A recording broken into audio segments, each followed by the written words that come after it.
D'abord, je veux dire que cette arrestation, elle était absolument scandaleuse, elle était illégale, elle a été faite à la raison internationale et Israël a une fois de plus violé le droit international sans que personne ne condamne cette violation. La France n'a toujours pas condamné l'arrestation du bateau. Au moment où on se parle, Rima Hassan est dans l'avion, elle est en train de rentrer à Paris. Elle sera très certainement ce soir à un rassemblement en soutien de la Palestine.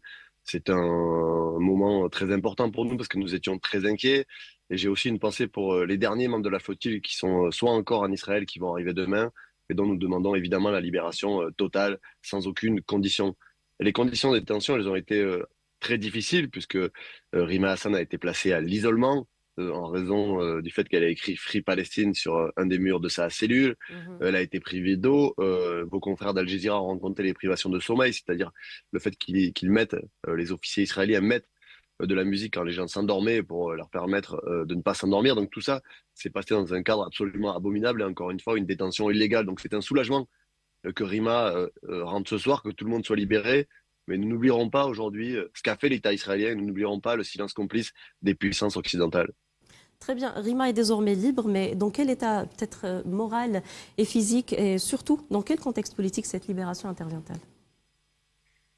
Mais l'état physique et moral de Rima, je pourrais vous le livrer plus tard parce que je l'ai pas vue. Elle est dans l'avion, donc on échangera avec elle ce soir. Rima Hassan est une militante politique très courageuse qui a connu d'autres batailles et je n'ai pas de D'ailleurs, doute on sur l'a le vu fait lors que de son arrestation, elle était toute souriante.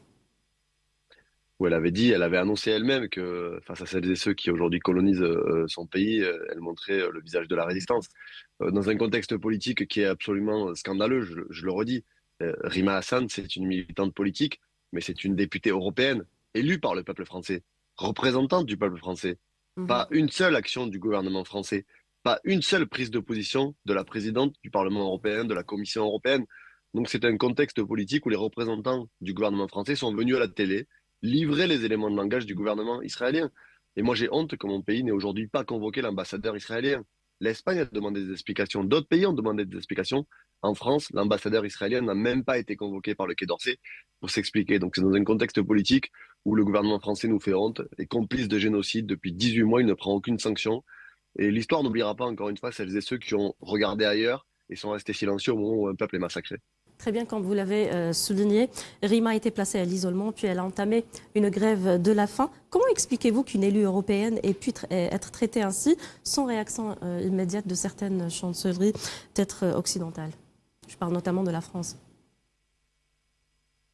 Très sincèrement, j'ai du mal à l'expliquer, puisque si une autre députée ou un autre député d'un autre groupe politique avait Mhm. été retenu illégalement par un État, je crois qu'il y aurait eu des réactions très fortes, il y aurait eu des condamnations, et à juste titre d'ailleurs.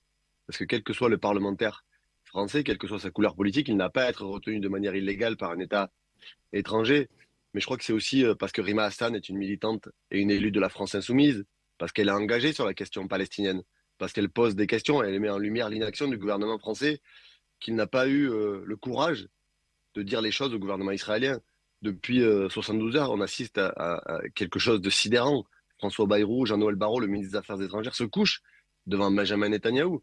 On n'attend pas du gouvernement français qu'il quémande la libération de Rima Hassan et des ressortissants français entre les mains de l'État israélien. On demande à ce que l'État français exige la libération de Rima Hassan et des personnes qui étaient présentes dans la flottille. C'est des gens qui ont été arrêtés par une armée dont celui qui donne les ordres, Netanyahou, est sous mandat d'arrêt de la Cour pénale internationale. Donc je suis vraiment très en colère de l'inaction de ces dirigeants-là qui n'ont pas pris la mesure de la situation, qui ont laissé Rima Hassan courir en danger parce que on connaît le traitement des prisonniers politiques par l'armée israélienne. Donc on est Mhm. soulagé ce soir qu'elle soit dans l'avion et qu'elle puisse revenir en France. D'ailleurs, un procès est quotidiennement tenu sur les différentes chaînes françaises contre Rima Hassan. Oui, Rima Hassan est une cible Mhm. en France. J'ai entendu des choses ces derniers jours absolument surréaliste que je ne croyais plus entendre en France, c'est-à-dire bientôt elle va nous vendre une marque de rouge à lèvres, c'est la croisière s'amuse, elle est partie bronzer sur un voilier. Non, Rima Hassan a mené une opération qui a fait honneur à la France parce qu'elle est élue française. Et aujourd'hui, des militantes et des militants, des humanitaires, des médecins sont obligés de mener des opérations face à l'inaction de nos gouvernants. Si la France avait décrété un embargo sur les armes, si la France avait pris des sanctions économiques contre l'État israélien, si la France avait fait ce qu'a fait hier le Canada et la Norvège, c'est-à-dire prendre Mhm. des sanctions contre Smotrich et Ben Gvir, les citoyens que nous sommes n'aurait pas été obligé de prendre des actions. Mais Rima Hassan, elle est ciblée par une partie de la classe médiatique et une partie de la classe politique. Mais je peux vous dire une chose, elle est très largement soutenue par une grande majorité du peuple français qui est aujourd'hui scandalisé par ce qui se passe à Gaza, demande la reconnaissance de l'État de Palestine. Et je peux vous assurer que ce soir, pour l'accueillir, et samedi, à la grande mobilisation de soutien à la Palestine, il y aura énormément de monde dans les rues, à la fois pour la cause palestinienne, mais aussi pour dire notre reconnaissance à Rima Hassan. D'ailleurs, on a vu même l'ampleur du soutien dont elle a bénéficié tout au long de sa détention. Oui, il y a eu une très large mobilisation, pas que de la France insoumise. Évidemment, nous étions en première ligne parce que c'est notre camarade et elle est En élue fait, c'est de partout notre dans le mouvement monde, pas politique. seulement en France. Oui, Elle a on a été vu soutenue. Ouais. dans de nombreux pays des gens brandir le portrait et le nom de Rima Hassan, qui est devenu le symbole de la résistance, qui est devenu le symbole de l'action aussi pour la Palestine et pour le peuple palestinien. Et personne n'oubliera son nom et son visage. Et encore une fois, je crois que dans 20 ans, on ne se souviendra pas de ceux qui n'ont rien fait. On se souviendra de ceux qui ont agi, qui ont utilisé les moyens qui sont les leurs. Rima Hassan est une députée européenne d'opposition. Elle a utilisé un moyen, celui d'envoyer un message clair qu'il fallait casser le blocus humanitaire qui affame des milliers de civils palestiniens. Et je crois que c'est tout à son honneur et c'est toute notre fierté d'avoir une représentante politique comme Rima. Très bien. Thomas, parlons à présent de cette arrestation. A-t-elle marqué un tournant dans la façon dont l'État sioniste traite les figures européennes solidaires de la Palestine et que nous dit-elle de l'état du droit international aujourd'hui? Ce qui se passe depuis 18 mois nous dit que le droit international est en train d'être piétiné et que les puissances internationales, les puissances occidentales et la France en première ligne le laissent piétiner. Il y a quelques semaines, c'est passé un peu sous silence parce que l'actualité médiatique va très vite et que l'horreur du génocide à Gaza fait que nous sommes chaque jour sidérés, mais Israël avait tiré sur des diplomates européens, ce qui est quand même quelque chose qui est très rare. Et il y a eu quelques condamnations, mais cela n'avait pas entraîné de sanctions. Et là, on a franchi une étape supplémentaire.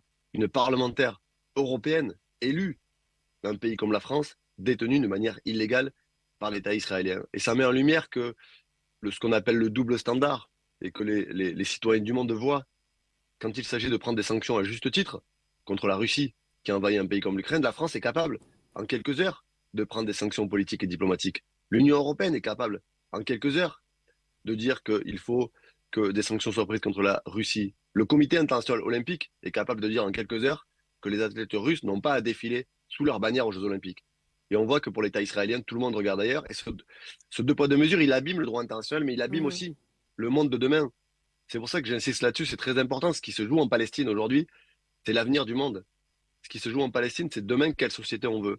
Est-ce qu'on veut un monde où les puissants puissent, au mépris du droit et de toutes les règles humaines, humanitaires, puissent massacrer un peuple sans que personne n'agisse? Ou est-ce qu'on considère que demain, le droit international, qui est certes imparfait, mais qui est aujourd'hui la seule boussole internationale qu'on a, doit être respecté, doit être amélioré pour qu'il y ait des peuples qui puissent vivre tranquillement sur leur terre? D'ailleurs, les témoignages qui remontent sont vraiment glaçants.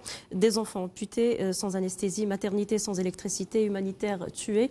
Et j'en passe plusieurs autres exemples. C'est-à-dire, des exemples, ce n'est pas ce qui manque. Et pourtant, une partie de la communauté internationale continue aujourd'hui de dire qu'il s'agit d'un droit de se défendre. Qu'est-ce que cela vous inspire?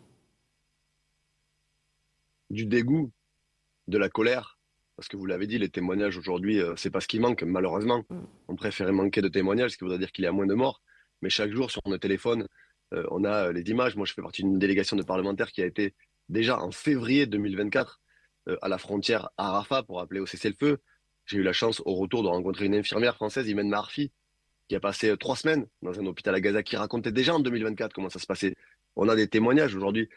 Enfin, les atrocités commises par l'armée israélienne sont sans commune mesure. Ouais. On a franchi un stade ces derniers jours avec Mhm. des massacres autour de l'aide humanitaire. C'est-à-dire qu'on affame une population, on l'appelle à venir chercher de l'aide humanitaire et on a une armée coloniale qui lui tire dessus. Pourquoi il y a un silence autour de ça et pourquoi il y a une absence de sanctions? Tout à fait.